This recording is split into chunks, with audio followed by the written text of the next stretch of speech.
제 디자인을 훔쳤다고요? 아니에요, 제가 직접 그린 거예요. 가냘픈 목소리가 거대한 연회장을 울렸지만 그 소리는 이내 비웃음과 차가운 시선에 부딪혀 산산이 부서졌다. 눈앞에 선 남자는 이 세상의 모든 경멸을 담은 눈으로 그녀를 내려다보았다. 그의 입가에 맺힌 냉소는 날카로운 칼이 되어 심장을 찔렀다. 네가 이딴 허름한 옷차림으로 아우라 그룹의 디자인을 넘볼 생각을 해. 어디서 굴러먹던 갯뼈다귀인지는 모르겠지만 분수를 알아야지. 그의 말이 끝나기 무섭게 붉은 와인이 하얀 드레스 위로 쏟아졌다. 아, 저 드레스는 밤을 새워가며 떨리는 손을 부여잡고 완성한 단 하나뿐인 작품이었다. 붉은 액체는 순백의 천 위로 잔인하게 번져나가며 마치 그녀의 찢긴 자존심처럼 흉측한 얼룩을 남겼다. 주변의 수군거림 동정인지 조롱인지 모를 눈빛들. 세상이 빙글빙글 돌았다. 그녀는 그 자리에서 무너져 내렸다. 모든 것이 끝이라고 생각했다. 그 끔찍한 악몽이 있기 전 강하나의 아침은 언제나 동대문 시장의 희미한 소음과 함께 시작되었다. 낡은 재봉틀이 규칙적으로 쿵쿵하고 박자를 맞추는 소리가게 밖에서 상인들이 하루를 시작하며 외치는 활기찬 목소리, 그리고 오래된 천과 실이 뒤섞인 쿰쿰하면서도 아늑한 냄새. 그것이 그녀가 아는 세상의 전부였다. 하나의 집이자 일터인 김씨 직물수선은 시장 한 구석에 자리한 작은 가게였다.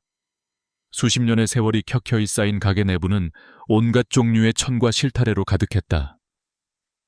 그녀의 양부모님 김씨 부부는 평생을 이곳에서 낡고 해진 옷들에 새 생명을 불어넣으며 살아왔다. 하나는 15년 전 아무런 기억도 없이 버려진 자신을 거두어 친딸처럼 키워준 그들을 세상에서 가장 사랑했다. 하나야, 아침 먹어라. 주방에서 들려오는 양어머니의 다정한 목소리에 하나는 그리고 있던 스케치북을 덮었다. 그녀의 꿈은 패션 디자이너였다. 비록 값비싼 학원에 다닐 형편은 못 되었지만 가게의 자투리 천으로 옷을 만들고 낡은 잡지를 보며 밤새도록 디자인을 그리는 것이 그녀의 유일한 낙이었다. 하지만 그 꿈에는 언제나 검은 그림자가 따라다녔다. 극심한 스트레스를 받으면 어김없이 찾아오는 손떨림 증상. 어린 시절의 트라우마가 남긴 지울 수 없는 흉터였다. 그럴 때면 연필조차 제대로 쥘 수 없었다. 어머니, 오늘 아침은 뭐예요? 우리 딸 좋아하는 김치찌개 끓였지. 든든하게 먹고 가야 힘내서 일하지. 어머니가 차려준 소박한 밥상에는 세상 그 어떤 진수성찬보다 따뜻한 사랑이 담겨 있었다.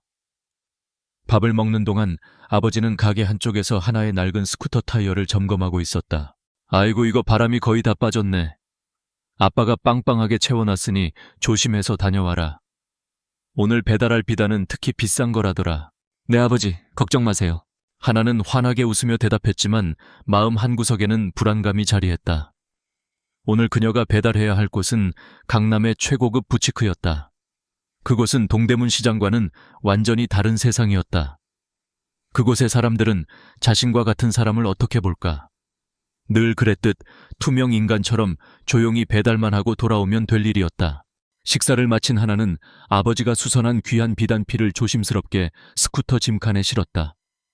그것은 은은한 광택이 흐르는 최고급 실크로 한 땀 한 땀 정성 들여 복원한 것이었다. 다녀오겠습니다. 그래, 차 조심하고. 부모님의 배웅을 받으며 하나는 낡은 스쿠터에 시동을 걸었다. 복잡하고 활기찬 동대문 시장을 빠져나와 한강을 건너자 풍경은 서서히 변하기 시작했다.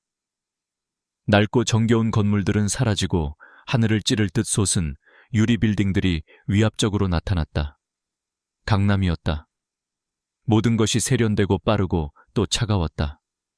사람들의 옷차림부터 걸음걸이까지 이곳은 마치 다른 나라 같았다. 하나는 부티크 주소가 적힌 종이를 다시 한번 확인하며 긴장된 마음으로 스쿠터를 몰았다. 바로 그때였다. 골목에서 갑자기 튀어나온 검은색 고급 세단이 그녀의 스쿠터 바로 앞으로 끼어들었다. 긱! 놀란 하나가 급하게 브레이크를 밟았지만 이미 늦었다. 스쿠터가 살짝 기울어지며 차의 뒷범퍼와 가볍게 부딪혔다. 쿵 하는 소리와 함께 하나의 몸이 휘청였다. 더 큰 문제는 짐칸에 있던 비단필이 도로 위로 굴러떨어진 것이었다. 아스팔트 바닥에 쓸린 비단 끝자락에 검은 흠집이 생겼다. 하나의 머릿속이 하얗게 변했다. 자신의 몸은 괜찮았지만 아버지의 피와 땀이 담긴 비단이 손상되었다는 사실에 심장이 쿵 하고 내려앉았다. 그 순간 세단의 운전석 문이 열리고 한 남자가 내렸다. 완벽하게 재단된 슈트 한치에 흐트러짐도 없는 머리, 그리고 세상 모든 것을 발 아래 둔 듯한 오만한 표정. 아우라 그룹의 젊은 본부장 이민준이었다. 그는 다친 사람은 안중에도 없다는 듯 자신의 차 범퍼에 난 아주 미세한 흠집을 손으로 쓱 훑어보았다. 그리고는 경멸이 가득한 눈으로 하나를 위아래로 훑었다. 야, 거기. 눈은 장식으로 달고 다녀. 어디서 이런 똥차를 끌고 와서 남의 차를 박아. 그의 목소리는 얼음장처럼 차가웠다. 하나는 당황해서 아무 말도 할 수 없었다. 죄송합니다. 괜찮으세요? 뭐 내가 괜찮냐고 지금 나한테 그걸 질문이라고 하는 거야. 민주는 어이가 없다는 듯 헛웃음을 쳤다. 그의 시선은 바닥에 나뒹구는 비단필과 하나의 허름한 옷차림을 번갈아 훑었다. 보아하니 일부러 부딪혀서 합의금이라도 뜯어내려는 수작 같은데 사람 잘못 골랐어. 아니에요. 절대 그런 거 아니에요. 하나는 필사적으로 고개를 저었다. 억울함에 목이 메어왔다. 그럼 뭔데? 내 행색을 봐. 이런 비싼 차가 지나가면 알아서 피해야 하는 거 몰라. 푼돈 몇 푼 쥐어주면 떨어져 나갈 건가. 그는 지갑에서 두툼한 현금 뭉치를 꺼내더니 마치 쓰레기를 버리듯 지폐 몇 장을 뽑아 하나의 발치에 던졌다. 돈 몇 푼이 바람에 흩날리며 더러운 아스팔트 바닥 위를 굴렀다. 그 순간 하나의 세상이 멈췄다. 그 어떤 폭력보다도, 그 어떤 욕설보다도 모욕적인 행동이었다. 그녀의 인격, 그녀의 자존심이 길바닥에 내팽개쳐진 돈 몇 푼과 함께 처참하게 짓밟혔다. 이거 가지고 꺼져. 그리고 다시는 내 눈에 띄지 마. 역겨우니까. 민주는 그 말을 끝으로 차에 올라탔다. 검은 세단은 미끄러지듯 떠났고 도로 위에는 흠집난 비단과 흩어진 돈, 그리고 산산조각난 마음을 가진 하나만이 덩그러니 남았다. 손이 부들부들 떨리기 시작했다. 주체할 수 없는 떨림이 손끝에서부터 시작되어 온몸으로 퍼져나갔다. 바닥에 떨어진 돈을 주우려 했지만 손가락이 말을 듣지 않아 몇 번이나 허공을 헤맸다. 주변을 지나가던 사람들이 이상한 눈초리로 쳐다보는 것이 느껴졌다. 수치심에 얼굴이 불타는 것 같았다. 결국 하나는 돈을 줍는 것을 포기했다. 그녀는 그저 망가진 비단을 끌어안고 망연자실하게 그 자리에 주저앉았다. 집으로 어떻게 돌아왔는지 기억나지 않았다. 정신을 차렸을 때 그녀는 이미 자신의 작은 방 낡은 책상 앞에 앉아 있었다. 창밖은 어느덧 어둠이 내리고 있었다. 그녀는 책상 서랍에서 며칠 전에 도착한 하얀 봉투 하나를 꺼냈다. 봉투 위에는 아유라 그룹이라는 선명한 로고가 찍혀 있었다. 며칠 전까지만 해도 이 봉투는 그녀에게 희망 그 자체였다. 수백 대 1의 경쟁률을 뚫고 합격한 인턴십 통지서. 꿈에 그리던 디자이너가 될 수 있는 첫걸음이었다. 하지만 지금 그 로고는 오늘 낮에 겪었던 끔찍한 모욕을 떠올리게 하는 낙인처럼 보였다. 그 오만한 남자 이민준. 인터넷 검색을 통해 그가 아우라그룹 오너의 아들이라는 사실을 알게 되었다. 자신이 꿈꾸던 그곳은 자신을 벌레처럼 취급한 사람들의 왕국이었다. 가야 할까 아니면 포기해야 할까? 희망과 절망이 뒤섞인 혼란 속에서 하나는 하얀 봉투를 든 채 한참을 움직이지 못했다. 그녀의 손끝에서 시작된 미세한 떨림이 봉투의 모서리를 파르르 하고 울리고 있었다.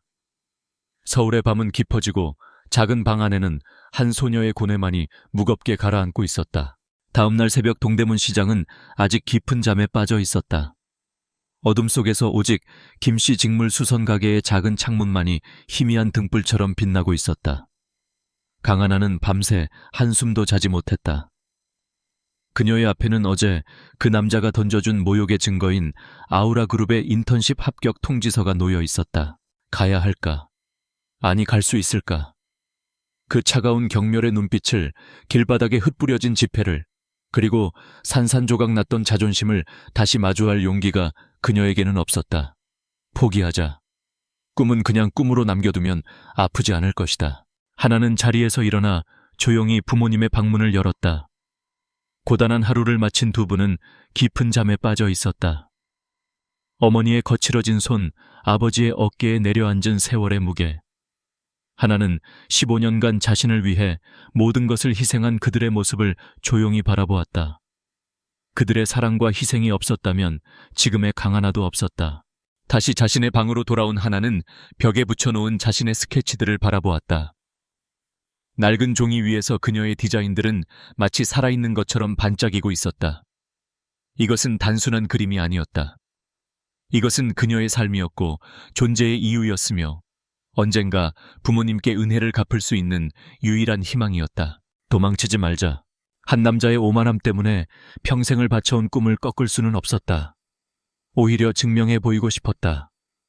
나는 당신이 무시하고 짓밟아도 되는 그런 하찮은 존재가 아니라고. 나는 강하나라고. 그렇게 어둠 속에서 하나의 눈이 조용하지만 단단한 빛을 내뿜기 시작했다. 아우라 그룹의 본사 타워는 그 자체로 하나의 거대한 예술 작품이었다. 강남의 중심부에 우뚝 솟은 건물은 차가운 유리와 강철로 이루어져 서울의 하늘을 비추며 위압적인 존재감을 뽐냈다. 하나는 직접 만든 소박한 원피스 차림으로 그 앞에 섰다. 건물 안을 오가는 사람들은 모두 머리부터 발끝까지 완벽했으며 자신감 넘치는 걸음으로 바쁘게 움직였다. 하나는 마치 다른 행성에 불시착한 이방인 같았다. 강하나 씨 맞으시죠? 디자인 1팀 인턴입니다. 이쪽으로 오세요. 안내 직원의 말에 따라 들어간 디자인 1팀 사무실은 거대하고 세련되었지만 보이지 않는 긴장감이 팽팽하게 감돌았다. 팀원들은 그녀를 흘긋 쳐다볼 뿐 누구 하나 따뜻한 인사를 건네는 이가 없었다. 신입 인턴입니다. 잘 부탁드립니다. 하나가 90도로 허리를 숙여 인사했지만 돌아오는 것은 싸늘한 침묵뿐이었다. 바로 그때 사무실 안쪽에서 익숙한 목소리가 들려왔다. 어쭈 이게 누구야? 별게 다 기어들어오네. 이민준이었다. 그는 팔짱을 낀 채 믿을 수 없다는 듯한, 그러면서도 재미있다는 듯한 표정으로 하나를 바라보고 있었다. 어제의 사고를 직접적으로 언급하지는 않았지만 그 말 속에 담긴 가시와 독은 하나만이 정확하게 느낄 수 있었다. 심장이 철렁 내려앉았다. 손끝이 저릿해지며 미세한 떨림이 시작되려 했다. 본부장님 새로운 인턴입니다. 팀장이 민준의 눈치를 보며 말했다. 알아. 딱 보니 알겠네. 어디서 굴러먹다 왔는지. 민준의 곁에는 화려한 외모의 여자가 서 있었다. 최유라. 재벌가의 딸이자 민준과 함께 팀을 이끄는 수석 디자이너였다. 그녀는 노골적인 혐오감을 드러내며 하나를 훑었다. 팀장님, 요즘은 인턴 아무나 뽑나 봐요. 저런 촌스러운 옷차림은 우리 아우라 그룹의 품격을 떨어뜨려요. 그날부터 하나의 인턴 생활은 지옥이나 다름없었다. 민준과 유라는 작정한 듯 그녀를 괴롭혔다. 디자인과 관련된 업무는 단 하나도 주어지지 않았다. 그녀의 일은 팀원들의 커피를 타오거나 복사를 하고 창고에 가서 수천 개의 단추를 색깔별로 분류하는 것 같은 허들의 실뿐이었다. 강하나 씨, 이거 원두가 내가 마시는 게 아니잖아. 다시 타와. 이 서류 복사해 오랬더니 순서가 이게 뭐야, 머리는 장식이야. 유라는 일부러 뜨거운 커피를 그녀의 손등에 쏟기도 하고 중요한 서류를 숨겨놓고는 그녀가 잃어버렸다며 몰아세웠다. 하나는 아무런 변명도 하지 못하고 그저 죄송합니다 라는 말만 앵무새처럼 반복했다. 하루하루 자존감이 바닥으로 떨어졌다. 그러던 어느 날 오후 하나는 창고 구석에서 산더미처럼 쌓인 원단 샘플들을 정리하고 있었다. 그때 사무실을 순시하던 CEO 이현우가 우연히 그곳을 지나게 되었다. 그는 먼지를 뒤집어 쓴 채 묵묵히 일하는 하나의 작은 등을 잠시 바라보았다. 그의 눈에 그녀가 샘플 1000조각들을 정리하며 무의식 중에 완벽한 색상 조합으로 배열하고 있는 모습이 들어왔다. 비범한 감각이었다. 다음 날 디자인 회의 시간. 팀원들은 다음 시즌 콘셉트를 두고 격렬한 토론을 벌이고 있었다. 회의실 구석에서 묵묵히 필기만 하던 하나는 아무도 보지 않을 때 자신의 수첩에 떠오른 아이디어를 작게 그려 넣었다. 전통적인 자수기법을 현대적인 실루엣에 접목하는 디자인. 회의가 끝난 후 현우는 팀장에게 넌지시 말했다. 다음 시즌 콘셉트로 우리 회사의 아카이브에 있는 전통 문양을 재해석해보는 건 어떻습니까? 클래식은 영원한 법이니까요. 팀장은 CEO의 말에 감탄하며 즉시 그 방향으로 아이디어를 발전시키기 시작했다. 하나는 멀리서 그 모습을 보며 놀랐다. 자신이 수첩에 그렸던 아이디어와 너무나도 비슷했기 때문이다. 우연일까 하지만 그 작은 사건은 잿더미가 되어가던 하나의 마음에 작은 불씨 하나를 던져주었다. 하지만 그 불씨는 이내 최유라의 질투라는 찬물에 꺼져버렸다. 현우가 하나에게 잠시 보였던 관심은 유라의 심기를 건드리기에 충분했다. 유라는 민준에게 달려가 이제는 하나를 완전히 쫓아내야겠다고 부추겼다.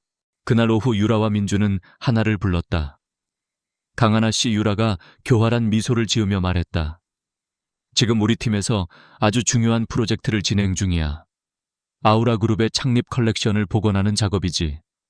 강하나 씨의 특별한 능력을 보여줄 기회를 줄게.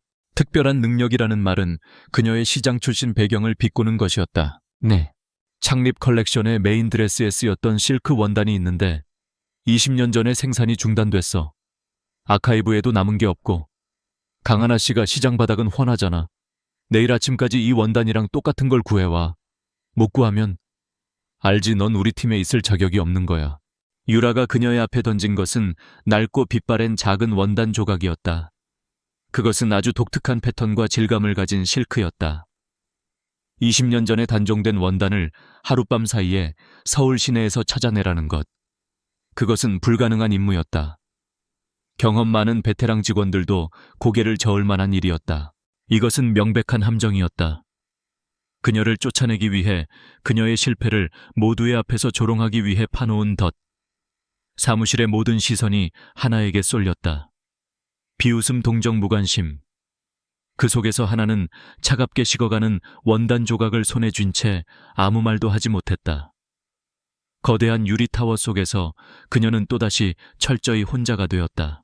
해가 뜨기도 전 강하나는 이미 동대문 시장의 미로 같은 골목을 헤매고 있었다. 손에 쥔 낡은 원단 조각은 그녀의 마지막 희망이자 절망의 증거였다. 어제 팀장이 마지못해 알려준 정보에 따르면 이 원단은 20년 전 은성직물이라는 작은 공장에서만 생산된 특수 실크였다. 하지만 은성직물은 15년 전에 이미 부도가 나 사라진 뒤였다. 하나의 머릿속은 복잡했다. 이것은 명백히 불가능한 임무였다. 하지만 여기서 포기한다면 이민준과 최유라의 비웃음 속에서 쫓겨나게 될 것이다. 그들의 의도대로 되는 것만은 죽기보다 싫었다. 그리고 어쩌면 아주 희미하게나마 자신을 지켜보는 듯했던 이현우 대표의 눈빛이 떠올랐다. 그 작은 가능성 하나에 기대어 그녀는 멈출 수 없었다. 그녀의 부모님은 날이 밝자마자 수십 년간 쌓아온 모든 인맥을 동원하기 시작했다. 아버지는 낡은 수첩을 뒤져가며 시장의 원로 상인들에게 쉴 새 없이 전화를 돌렸다. 어머니는 하나와 함께 먼지 쌓인 원단 창고들을 샅샅이 뒤졌다. 은성직물, 기억나지? 거기 사장이 기술은 참 좋았는데 융통성이 없어서 망했잖아. 그 원단 A 아가씨. 그런 건 벌써 다 썩어 없어졌을 거야. 돌아오는 대답은 대부분 절망적이었다. 시간은 속절없이 흘러 약속된 마감 시간이 코앞으로 다가오고 있었다. 포기해야 한다는 생각이 머리를 지배할 때쯤 아버지의 전화벨이 울렸다. 시장 가장 구석진 곳에서 평생 창고를 지켜온 박영감이었다. 자네 딸이 찾는 게 혹시 나비 문양이 은실로 수놓아진 비단인가? 박영감의 창고는 시간이 멈춘 곳이었다. 먼지가 뽀얗게 쌓인 선반들 사이로 마침내 그들은 빛바랜 상자 하나를 찾아냈다. 상자를 열자 은은한 광택을 내뿜는 비단 필이 기적처럼 모습을 드러냈다. 20년의 세월을 뛰어넘어 하나의 손에 들린 작은 조각과 똑같은 원단이었다. 이걸 어떻게? 자네 아버지가 젊었을 적에 내 창고 정리를 도와준 적이 있었지. 그때 고맙다고 이 비단을 몇 필 줬는데 워낙 귀한 거라 팔지도 못하고 묵혀뒀었네. 자네 아버지의 성실함이 딸을 도운 게야. 하나는 벅차오르는 감정에 허리를 깊이 숙였다. 이것은 단순한 원단이 아니었다. 아버지의 정직한 삶이 시장 사람들의 따뜻한 전기 만들어낸 기적이었다. 정신없이 택시를 잡아타고 아우라 타워로 향했다. 하나가 디자인실에 도착했을 때는 마감 시간을 불과 10분 남겨둔 시점이었다. 그녀가 비단피를 책상 위에 펼쳐놓자 사무실의 모든 소음이 멎었다. 최유라와 이민준의 얼굴이 경악으로 굳어졌다. 이걸 정말 찾아왔다고? 유라의 목소리가 믿을 수 없다는 듯 떨렸다. 하나는 지쳐 있었지만 그들의 표정을 보는 순간만큼은 통쾌했다. 네, 찾아왔습니다. 그날 저녁 아우라그룹의 창립 기념 파티가 열렸다. 하나는 인턴 자격으로 파티 준비를 돕게 되었다. 최고급 샴페인과 음식 화려한 샹들리에, 그리고 대한민국 상류층 인사들이 모두 모인 연회장. 그곳은 하나에게 너무나도 낯선 세상이었다. 그녀는 행사장 구석에서 조용히 자신의 역할에만 충실하려 했다. 하지만 그런 그녀를 가만히 둘 리 없는 이들이 있었다. 최유라는 일부러 중요한 VIP 손님에게 와인을 서빙하는 일을 하나에게 맡겼다. 강하나 씨, 저기 VIP 테이블에 레드와인 좀 가져다 드려. 실수하지 말고. 불길한 예감이 들었지만 거절할 수는 없었다. 하나는 떨리는 손으로 와인잔이 담긴 쟁반을 들고 조심스럽게 테이블로 향했다. 손님은 하얀색의 한정판 드레스를 입고 있었다. 한 걸음 한 걸음 숨을 죽이며 나아갔다. 바로 그때였다. 뒤에서 다가오던 최유라가 그녀의 발을 교묘하게 걸었다. 어머, 균형을 잃은 하나의 몸이 앞으로 고꾸라졌다. 쟁반 위 와인잔들이 공중으로 솟구쳤다가 붉은 포물선을 그리며 하얀 드레스 위로 쏟아졌다. 쨍그랑. 잔이 깨지는 파열음과 함께 연회장에는 순간 정적이 흘렀다. 모든 시선이 하나의 비참한 모습과 붉은 와인으로 끔찍하게 얼룩진 드레스에 집중되었다. 죄송합니다. 정말 죄송합니다. 하나의 머릿속이 다시 하얘졌다. VIP 손님은 경악하며 비명을 질렀다. 이게 무슨 짓이야? 이 드레스가 어떤 드레스인 줄 알아? 이때를 기다렸다는 듯 이민준이 성큼성큼 다가왔다. 그는 불같이 화를 내며 하나의 어깨를 거칠게 밀쳤다. 너 미쳤어. 여기가 어디라고 이런 실수를 해.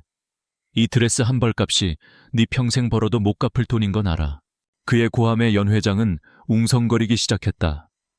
사람들의 수군거림이 비수처럼 하나의 심장에 박혔다. 일개 인턴 하나 때문에 회사 창립 파티를 망쳐놓다니 어디서 저런 애를 데려왔담. 본부장님, 저는 닥쳐. 변명 따위 듣고 싶지 않아. 당장 무릎 꿇고 이 드레스에 묻은 와인 얼룩이나 닦아. 그리고 이 드레스 값은 내 월급에서 평생 까도록 하지. 무릎을 꿇으라는 말에 하나의 눈앞이 캄캄해졌다. 수백 개의 눈이 자신을 향해 조롱과 경멸을 퍼붓고 있었다. 극심한 스트레스에 손떨림이 다시 시작되었다. 이제는 서 있는 것조차 힘들었다. 모든 것이 끝이었다. 여기서 무릎을 꿇으면 그녀의 모든 것은 무너져 내릴 터였다. 바로 그 순간 군중들 사이를 가르며 차가운 목소리가 울려 퍼졌다. 지금 이게 무슨 소란이지? 아우라그룹의 회장 박서연이었다. 그녀의 등장에 시끄럽던 연 회장은 순식간에 물을 끼얹은 듯 조용해졌다. 그녀의 눈빛은 얼음처럼 차가웠고 그 시선은 곧장 바닥만 내려다보는 하나에게 향했다. 네가 저지른 일이냐? 박 회장의 목소리에는 일말의 동정심도 없었다. 하나는 고개를 들 수 없었다. 그저 모든 비난을 받아들일 준비를 했다. 그런데 박 회장의 다음 말은 이어지지 않았다. 대신 숨 막히는 침묵이 흘렀다. 이상하게 생각한 하나가 아주 천천히 고개를 들었다. 박 회장은 얼어붙은 듯 하나의 얼굴이 아닌 머리 쪽을 응시하고 있었다.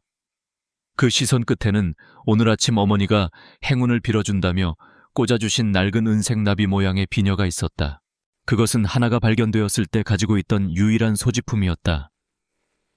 어머니는 언젠가 진짜 가족을 찾을 단서가 될지도 모른다며 소중히 간직하다 오늘 아침 그녀에게 건네주셨다. 박 회장의 표정은 미세하게, 그러나 분명하게 흔들리고 있었다. 늘 강철처럼 차갑고 단단하던 그녀의 눈동자 속에서 맹렬한 폭풍 같은 감정이 휘몰아치고 있었다. 그저 낡은 비녀 하나를 보았을 뿐인데 왜 연 회장의 모든 사람들은 숨을 죽인 채 이 기묘한 대치 상황을 지켜볼 뿐이었다. 박서연 회장의 시선은 강하나의 머리에 꽂힌 은납이 비녀에 고정되어 있었다. 시간은 멈춘 듯했고 연 회장의 화려한 소음은 멀어졌다. 그녀의 뇌리에는 15년 전 잃어버린 딸의 작고 부드러운 머리카락을 빗어주며 직접 꽂아주었던 바로 그 비녀의 감촉이 생생하게 되살아났다. 세상에 단 하나뿐인 딸을 위해 특별히 주문 제작했던 비녀였다. 어떻게 저것이 저 아이의 머리에 꽂혀 있는 거지? 수만 가지 질문과 감정이 폭풍처럼 휘몰아쳤지만 박서연은 수십 년간 재계를 호령해온 지배자였다. 그녀는 순식간에 내면의 동요를 강철 같은 가면 뒤로 숨겼다. 그녀는 다시 얼음처럼 차가운 표정으로 돌아와 상황을 정리하기 시작했다. 소라는 여기까지. 그녀의 낮은 목소리는 작았지만 그 안에 담긴 권위는 연 회장 전체를 압도했다. 김비서, 내 회장님. 저 드레스는 우리 회사에서 책임지고 배상하도록 해. 그리고 파티를 망친 저 인턴은 내 눈앞에서 치워. 명령은 간결하고 무자비했다. 그녀는 하나에게 단 한순간의 동정심도 호기심도 보이지 않는 듯했다. 그저 성가신 벌레를 치우라는 듯한 태도였다.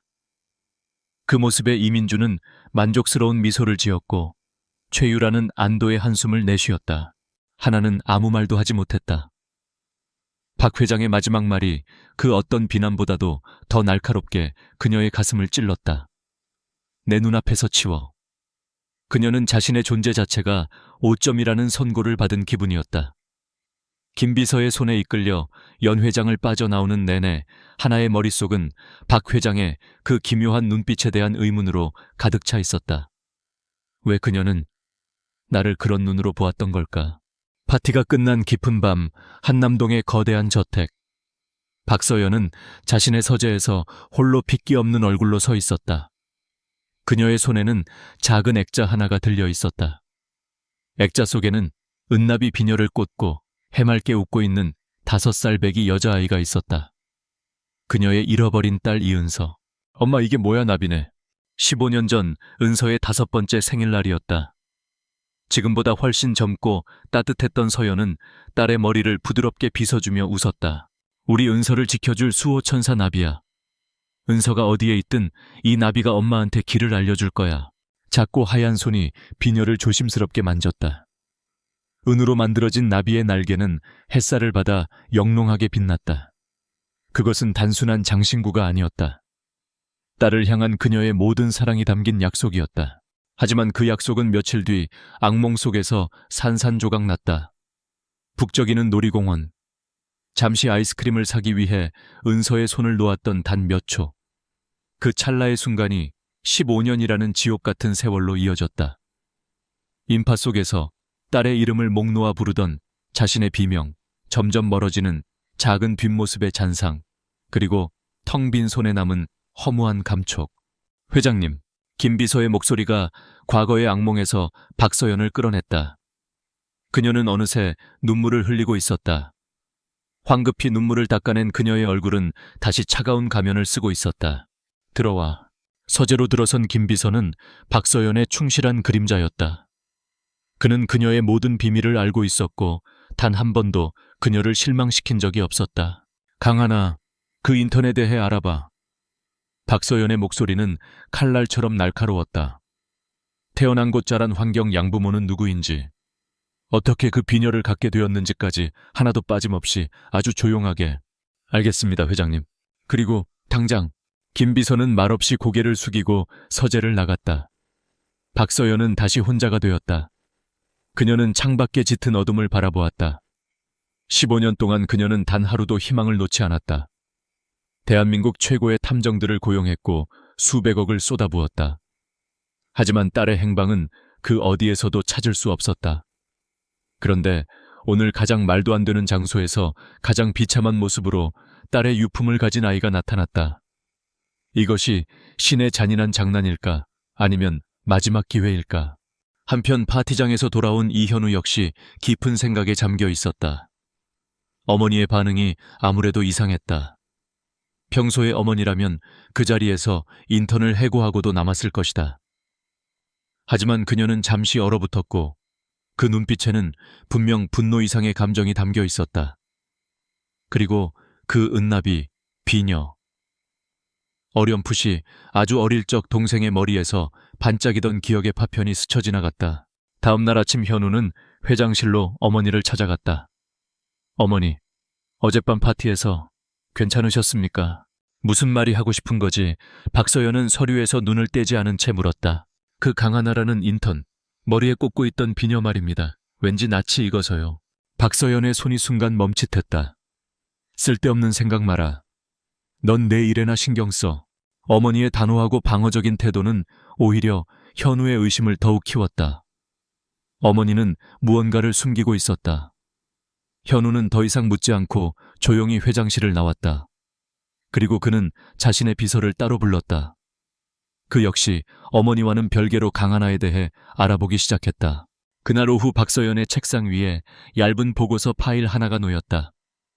김 비서가 가져온 1차 조사 결과였다. 그녀는 떨리는 손으로 파일을 열었다.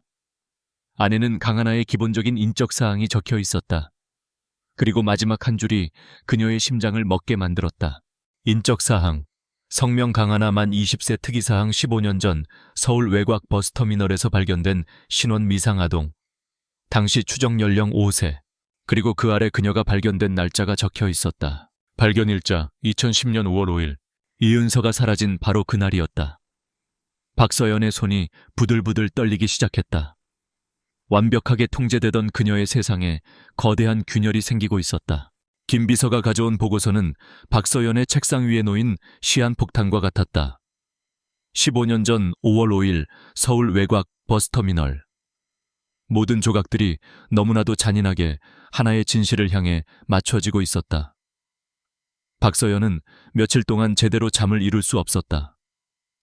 낮에는 냉철한 아우라 그룹의 회장으로 수천억 원의 프로젝트를 지휘했지만 밤이 되면 잃어버린 딸을 그리워하는 평범한 어머니로 돌아와 고통스러워했다. 그녀의 마음속에서는 두 가지 감정이 격렬하게 충돌했다.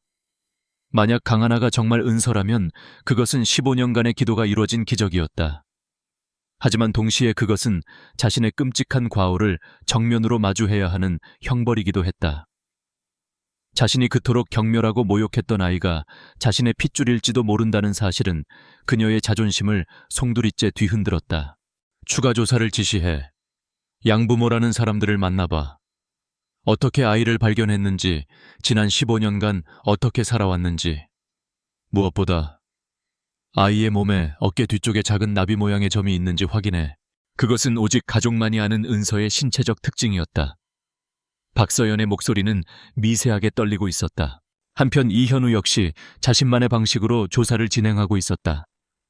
그는 강하나가 제출했던 이력서를 다시 꼼꼼히 살펴보았다. 동대문 시장 김씨 직물수선. 그는 비서를 시켜 그 가게에 최고급 원단 수선을 의뢰했다.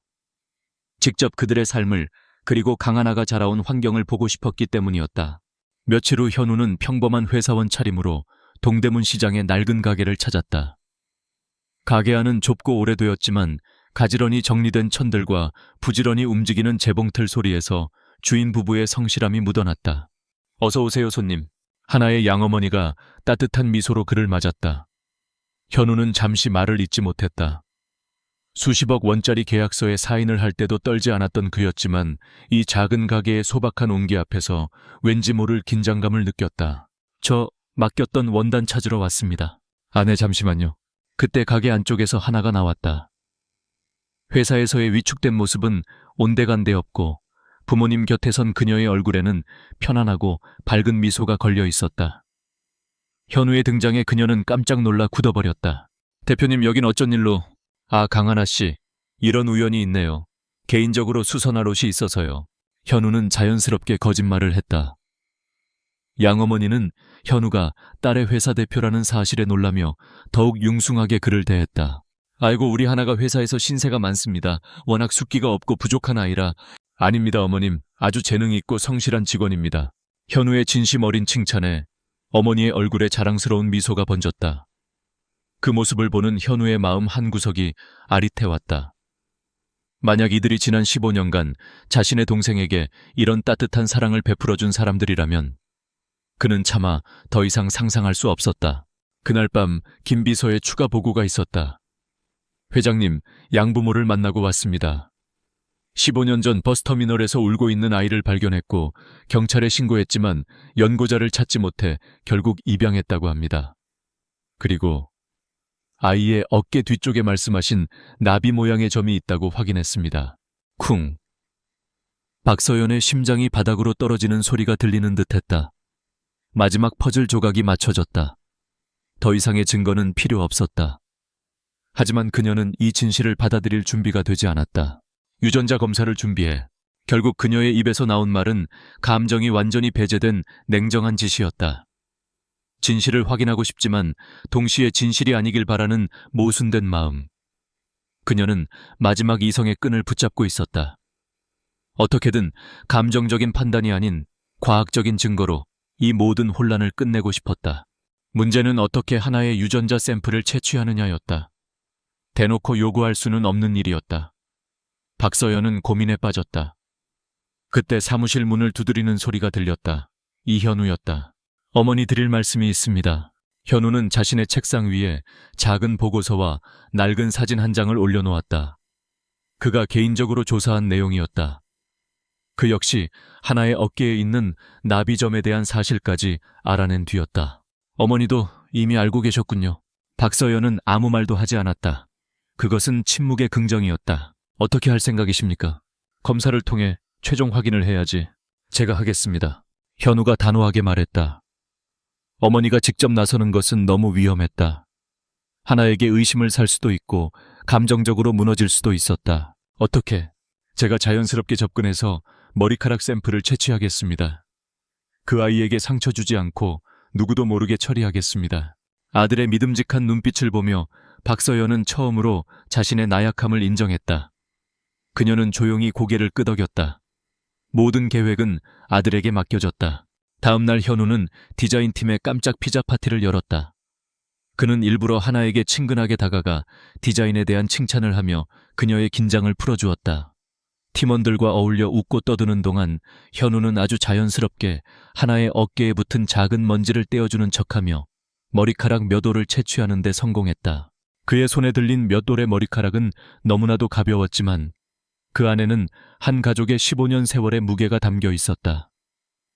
현우는 곧장 국내 최고의 유전자 감식 기관으로 향했다. 결과가 나오기까지는 24시간이 걸릴 예정이었다. 그 24시간은 박서연과 현우에게 24년처럼 길게 느껴졌다. 아우라 그룹이라는 거대한 제국은 평소와 다름없이 완벽하게 돌아가고 있었지만 그 심장부인 회장실과 CEO실에는 숨막히는 침묵과 기다림의 고통만이 가득했다. 운명의 시간이 아주 천천히 다가오고 있었다.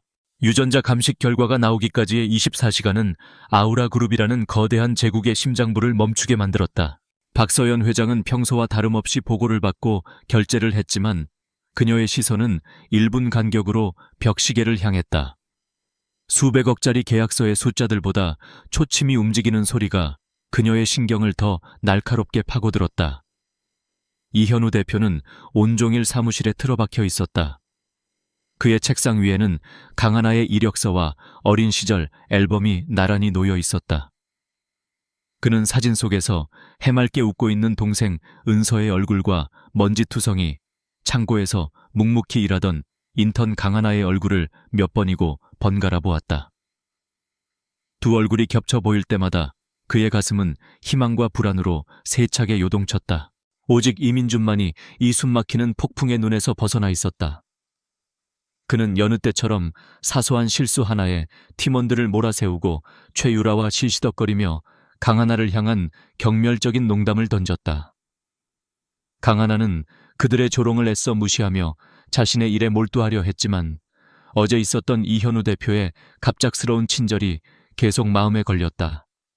왜였을까? 왜 자신에게 그런 따뜻한 눈빛을 보냈던 걸까? 다음 날 오후 마침내 운명의 시간이 찾아왔다. 김 비서는 외부 보안 봉투에 담긴 서류를 들고 회장실로 들어왔다.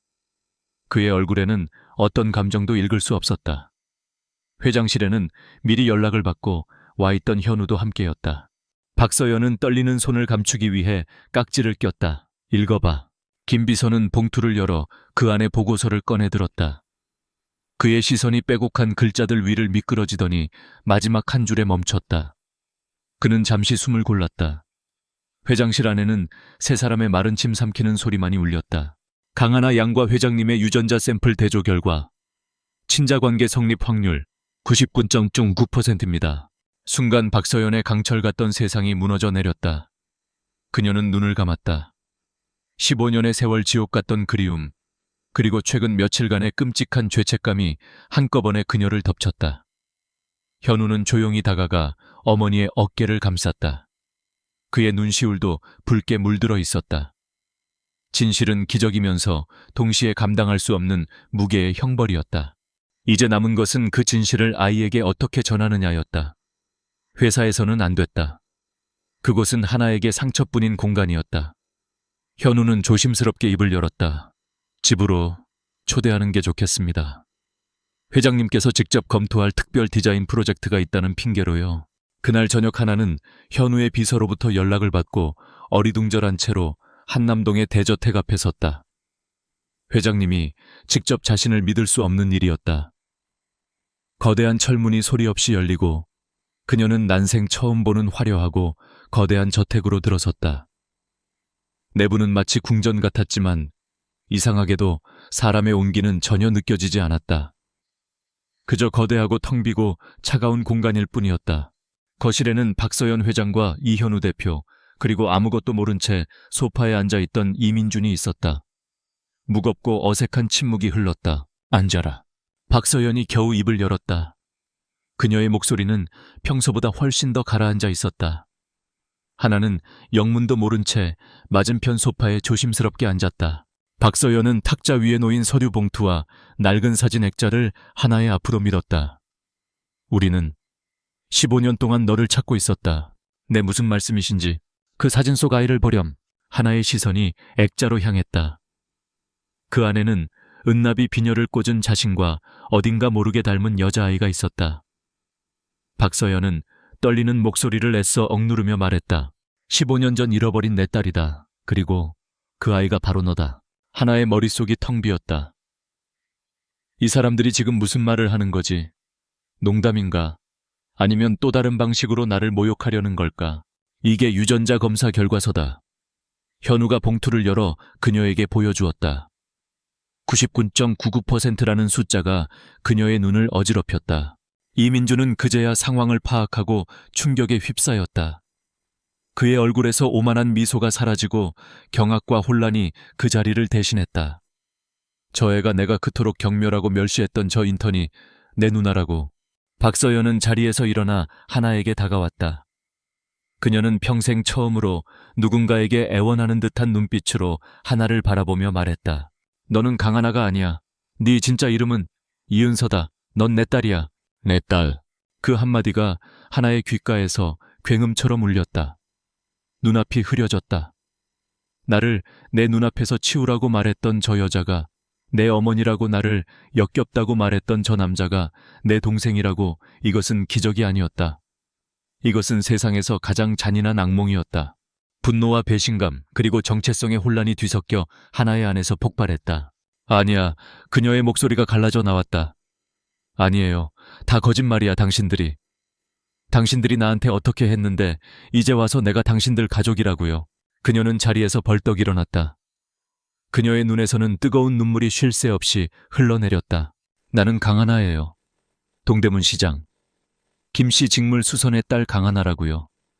당신들 같은 사람들 가족으로 둔 적 없어요. 하나는 탁자 위에 서류들을 밀쳐버리고 비명을 지르며 뒤돌아 뛰었다. 은서야, 안 돼. 박서연이 절규하며 그녀를 붙잡으려 했지만 하나는 뿌리치고 현관문을 향해 달렸다. 거대하고 화려한 저택은 그녀에게 숨막히는 감옥일 뿐이었다. 그녀는 필사적으로 그곳을 벗어나고 싶었다. 차가운 밤 공기가 폐부를 찔렀다. 하나는 정신없이 달렸다. 어디로 가야 할지, 무엇을 해야 할지 아무것도 생각할 수 없었다. 그녀는 그저 이 끔찍한 진실로부터 도망치고 또 도망쳤다. 자신을 짓누르는 이은서라는 이름을 벗어던지고 강하나라는 유일한 안식처를 향해. 그렇게 그녀는 자신에게 막대한 부와 명예를 약속하는 황금세장을 벗어나 익숙하고 소란스러운 동대문 시장의 품으로 달려가고 있었다. 동대문 시장의 소음은 한 번도 이토록 다정하게 느껴진 적이 없었다. 한남동의 그 거대하고 차가운 저택에서 도망쳐온 강하나에게 김씨 직물수선의 낡은 문은 세상에서 가장 안전한 피난처였다. 그녀는 문을 열고 들어서자마자 그 자리에 주저앉아 버렸다. 하나야, 이게 무슨 일이냐? 딸의 핏기 없는 얼굴과 텅 빈 눈동자를 본 부모님은 경악했다. 어머니는 달려와 딸의 차가운 몸을 끌어안았고 아버지는 황급히 가게 문을 닫았다.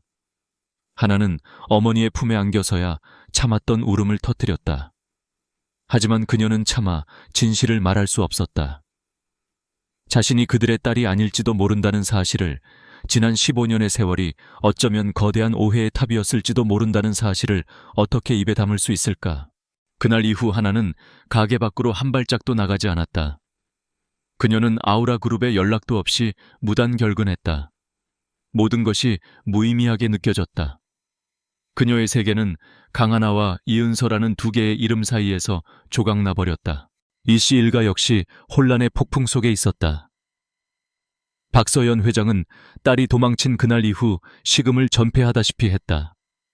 그녀는 수십 명의 비서를 동원해 하나를 찾아내려 했지만 이현우가 그녀를 막았다. 어머니, 지금은 안 됩니다. 아이에게 시간을 주어야 합니다. 우리가 다가갈수록 아이는 더 멀리 도망갈 겁니다. 현우의 말은 옳았다.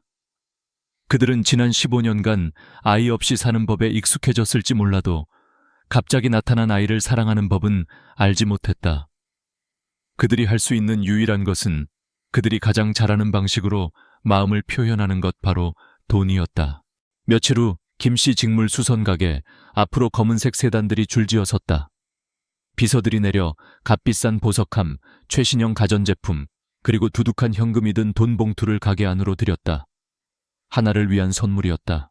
하지만 이것은 최악의 실수였다. 하나의 눈에 그 선물들은 사랑이 아닌 모욕으로 보였다. 결국 당신들에게 나는 돈으로 살 수 있는 존재일 뿐이군요. 그것은 15년의 세월을 길러준 부모님에 대한 모독이기도 했다.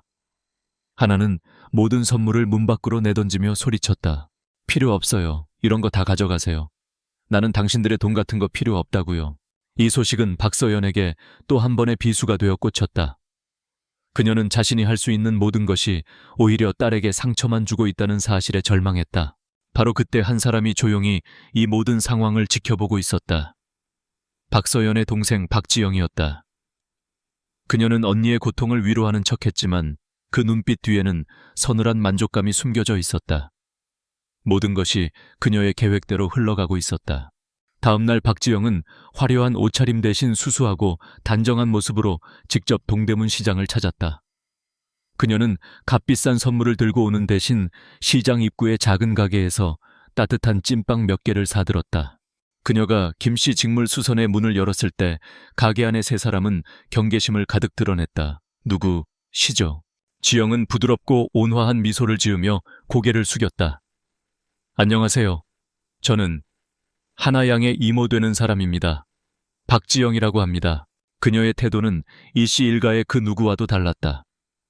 그녀의 눈빛에는 오만함 대신 존중이 담겨 있었고 목소리에는 권위 대신 따뜻함이 묻어 있었다. 제가 언니와 조카들 대신 사과드리러 왔습니다. 그 사람들은 미안하지만 마음을 표현하는 방식이 서툴러요. 부디 오해하지 말아주세요. 지영은 김씨 부부에게 진심으로 고마움을 표했다. 15년간 조카를 사랑으로 키워주셔서 감사하다고, 이 은혜는 평생 갚아도 모자랄 것이라고 말했다. 그녀의 진심 어린 태도에 김씨 부부의 경계심은 서서히 누그러졌다. 지영은 조심스럽게 하나의 곁으로 다가갔다. 하나양, 아니, 은서라고 불러도 될까? 하나가 대답 없이 고개를 숙이자 지영은 부드럽게 말을 이었다. 아니, 지금은 강하나 양이겠구나. 괜찮아.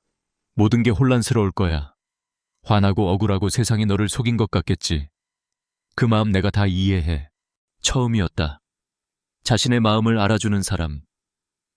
이해한다는 그 한마디에 하나의 단단했던 방어벽이 조금씩 허물어지는 것을 느꼈다. 지영은 하나를 데리고 가게 밖에 작은 벤치로 나갔다. 그녀는 따뜻한 찐빵을 건네며 아주 교묘하게 자신의 이야기를 시작했다. 사실 우리 언니, 그러니까 내 엄마는 참 불쌍한 사람이야. 평생을 아우라 그룹이라는 성에 갇혀 살아왔지. 감정을 표현하는 법을 배우지 못했고 사랑을 주는 법도 잊어버렸어. 그래서 모든 걸 돈으로 해결하려고만 하지. 그게 언니가 아는 유일한 방식이거든. 그녀의 말은 박서연을 동정하는 것처럼 들렸지만 그 안에는 너의 엄마는 너를 진심으로 사랑하는 게 아니라 죄책감과 책임감 때문에 저러는 것뿐이다라는 잔인한 암시가 숨어 있었다. 현우랑 민준이도 마찬가지야. 그 애들은 태어날 때부터 모든 걸 가졌지. 그래서 너처럼 아무것도 없이 자신의 힘으로 꿈을 위해 싸워본 사람의 마음을 절대 이해하지 못해. 지영의 말 한마디 한마디는 비수가 되어 이미 상처투성이인 하나의 마음에 정확히 박혔다. 그녀는 이씨 일가와 자신 사이에 놓인 거대한 벽을 건널 수 없는 강을 다시 한번 실감했다. 하나야. 지영이 하나의 손을 따뜻하게 잡으며 말했다. 네가 왜 그렇게 화를 내는지 알아. 너는 이은서라는 이름으로 그들의 인형이 되고 싶지 않은 거잖아. 너는 너의 삶을 강하나의 이름으로 증명하고 싶은 거지. 하나의 눈동자가 흔들렸다. 지영은 그녀의 마음을 정확히 꿰뚫어 보고 있었다. 마침 좋은 기회가 있어. 국제신인 디자이너 공모전이 곧 열려. 국적도 학벌도 배경도 보지 않아. 오직 실력으로만 평가받는 무대지. 지영의 눈이 반짝였다. 거기서 우승하는 거야. 아우라 그룹의 후계자 이은서가 아니라 동대문 시장의 강하나라는 이름으로 세상에 내 실력을 증명해 보이는 거야.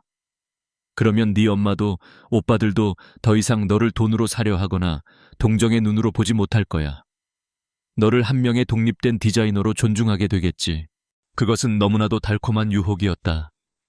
자신의 힘으로 일어서서 자신을 짓밟았던 세상에 실력을 증명한다. 그것이야말로 하나가 가장 원하던 것이었다. 제가 할 수 있을까요? 물론이지. 넌 내 조카잖니. 그 피가 어디 가겠어. 내가 뒤에서 조용히 도와줄게. 아무도 모르게. 이건 우리 둘만의 비밀이야. 그 순간 하나에게 박지영은 유일한 구원자처럼 보였다. 차가운 이씨 일가 속에서 유일하게 자신을 이해해주고 자신의 편이 되어주는 단 한 사람.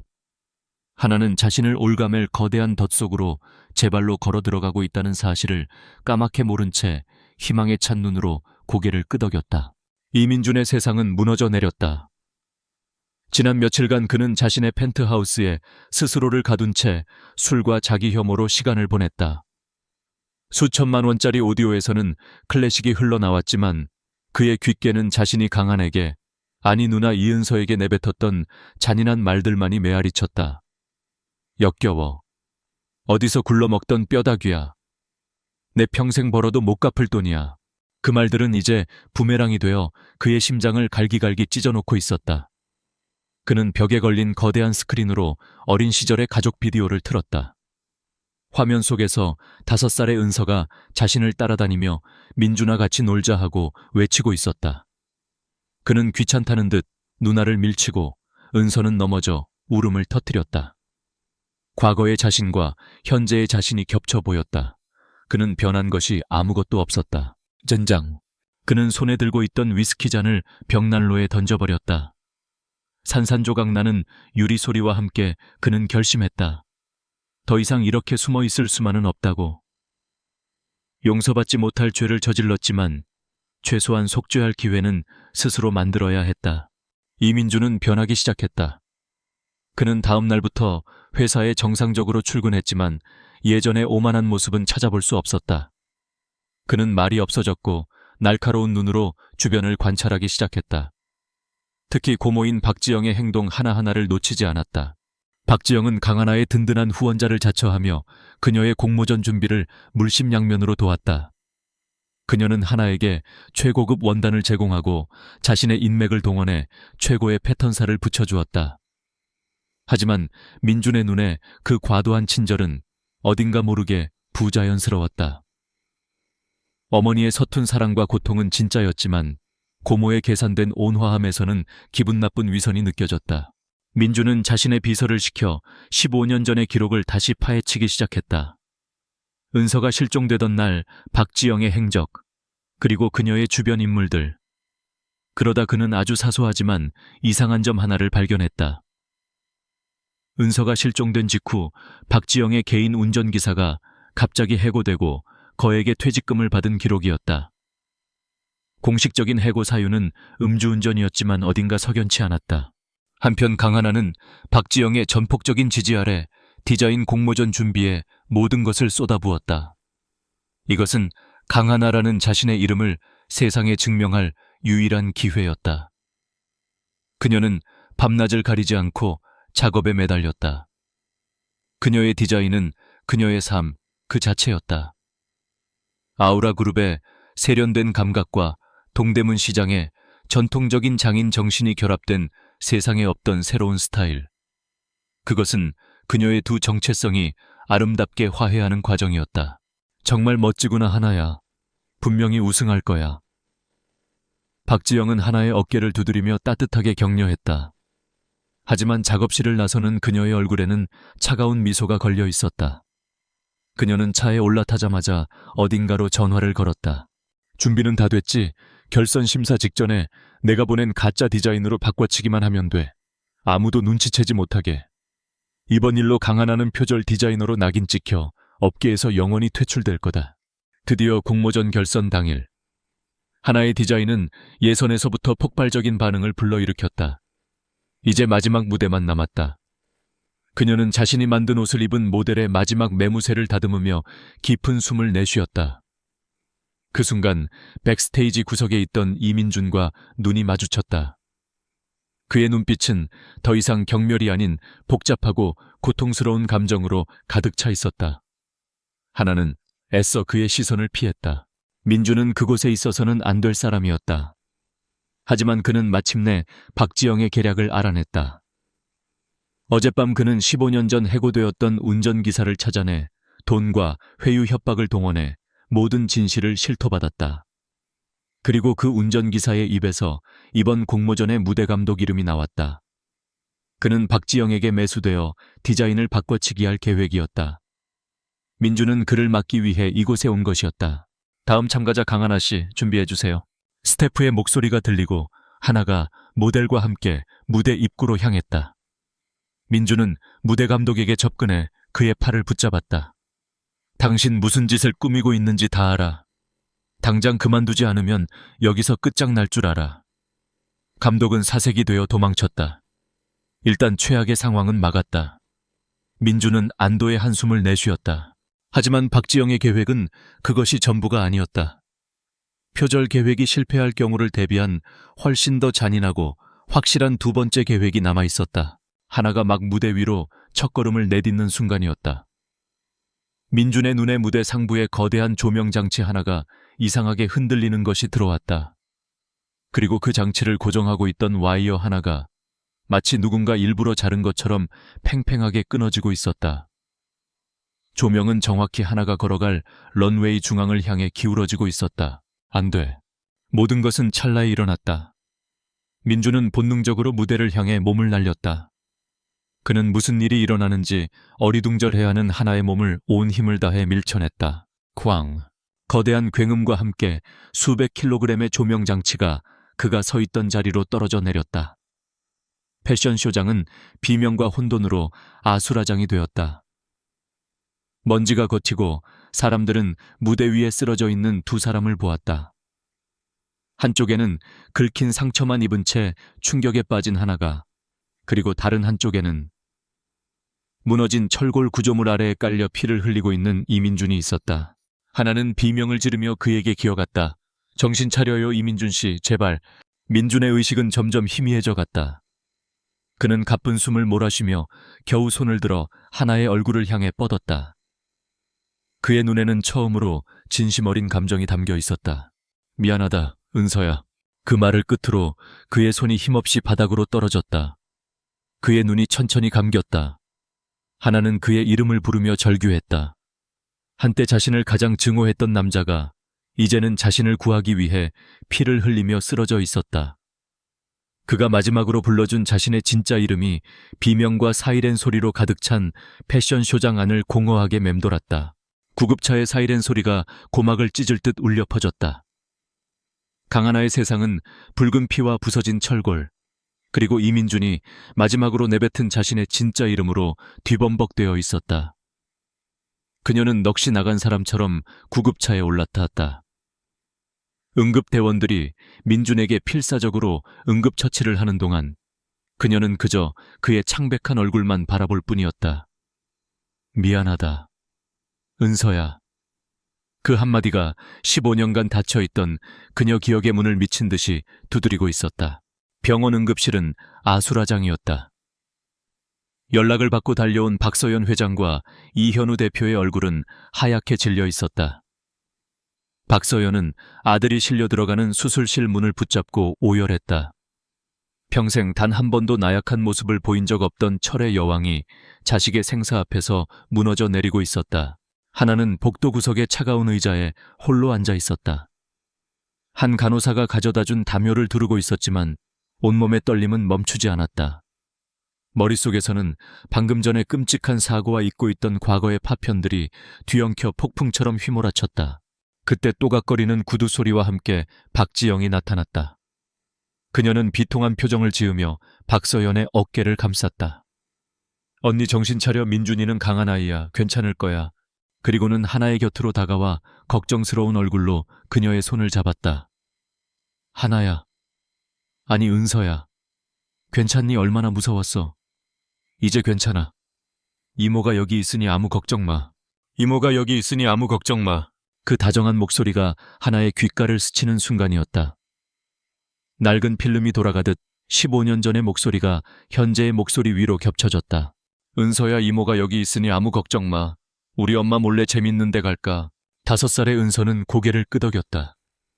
그녀는 서재 밖에서 아빠의 커다란 의자에 앉아 놀고 있었다. 문틈으로 엄마와 이모가 나누는 심각한 대화가 들려왔다. 언니가 회사를 물려받는 건 말도 안 돼. 아버지는 늘 나를 더 믿으셨다고. 언니는 너무 약해. 지영아, 그만해. 아버님의 유언이야. 유언 그깟 종이 쪼가리 하나로 모든 걸 가질 생각 마. 어린 은서는 그 말의 뜻을 다 이해하지 못했다. 그때 문이 열리고 이모가 나왔다. 그녀는 방금 전의 분노는 온데간데 없는 상냥한 얼굴로 은서에게 손을 내밀었다.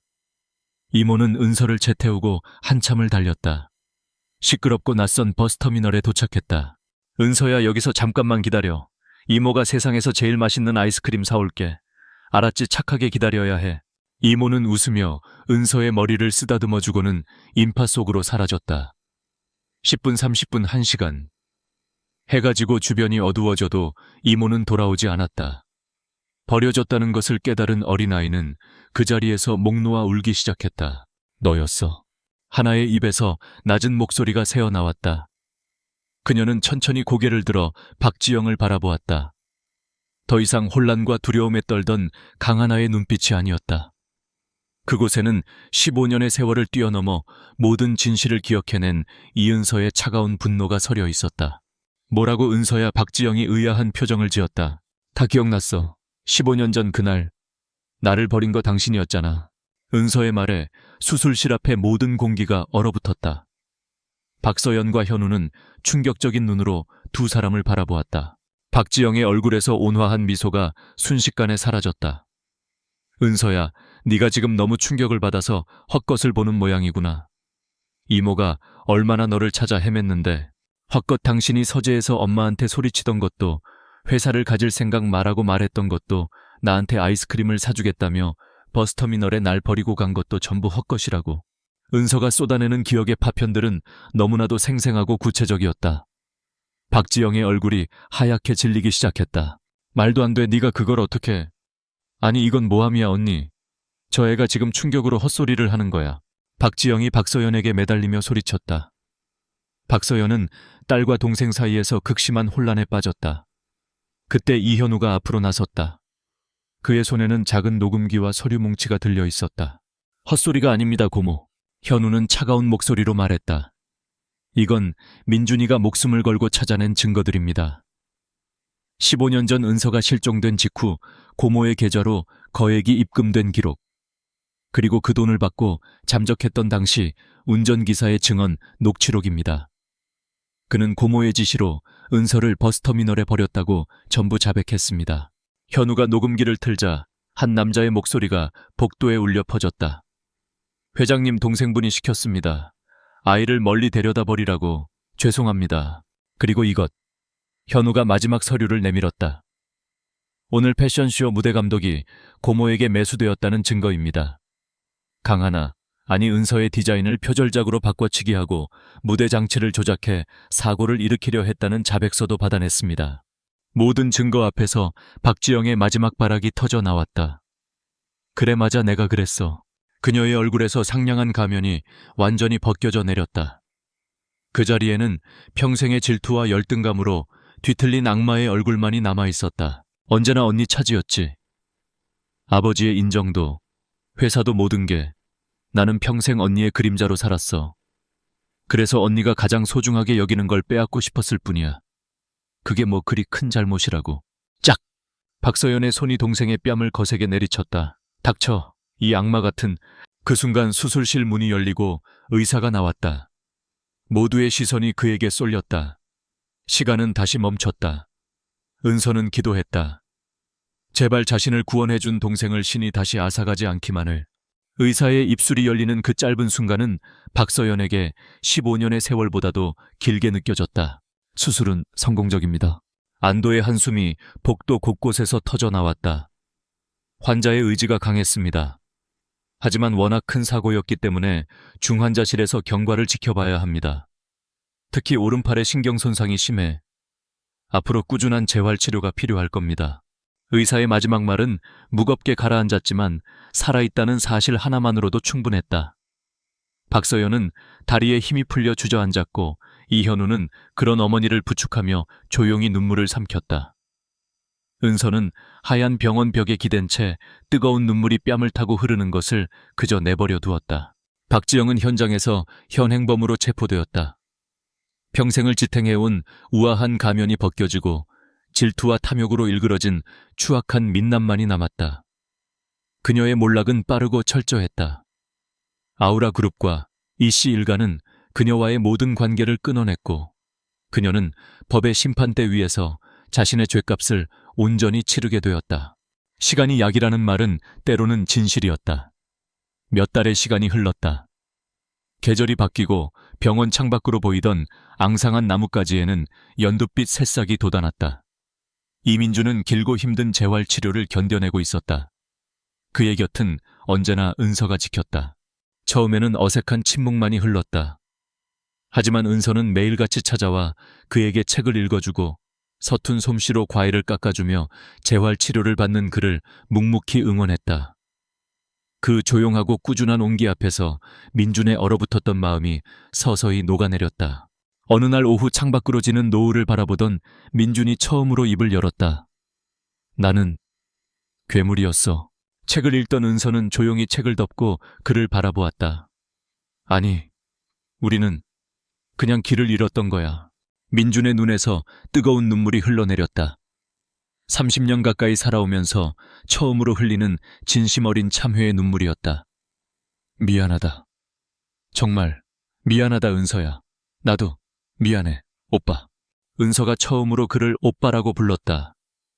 그 한마디에 두 사람의 길고 아팠던 과거는 비로소 용서와 화해의 빛 속으로 녹아들기 시작했다.